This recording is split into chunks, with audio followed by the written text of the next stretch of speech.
I'm Mark Daniel, Toronto Sun entertainment editor, and I'm here with Adrian Batra, editor-in-chief of the Toronto Sun, and we're here to talk about the biggest story on the Golden Globes last night, President Oprah 2020. I know, this is really exciting. There was all a buzz when she accepted her Cecil B. DeMille award, and she made a rousing speech, and there was, of course, a lot of sprinkling of politics, which we always expect from these liberal events in Hollywood. But what's interesting about it now, Mark, is that it's not just her platform that she used last night at the Golden Globes, but also now there are people who are within Oprah's inner circle that are talking about that this is very much something she is considering, especially her longtime partner Stedman, which sort of adds a little bit of credibility to the rumors. So you've worked in politics. You helped Rob Ford on his mayoral campaign in Toronto. What advice would you give Oprah?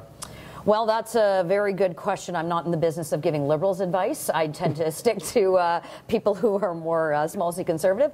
But it's a good question for someone like her in her position. You know, she's a billionaire. She's extraordinarily successful. She has a number of other business ventures going on.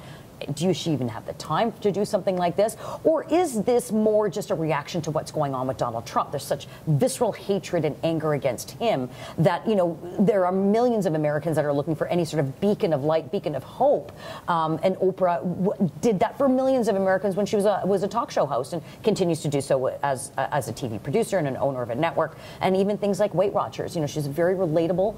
She has the ability to touch the average American. And I think that's probably where the advice would come. You know, one of the knocks against Donald Trump is that, you know, he's the billionaire and he is out of touch and all of these things. But a number of Americans extraordinarily were able to relate to him. Oprah has that same ability. What if Oprah brought in your boyfriend, Dwayne Johnson, as her running mate for 2020? I think Dwayne Johnson would have to come to Toronto, and him and I would have a very serious conversation about his political ambitions before he agrees to sign on any Democratic dotted line.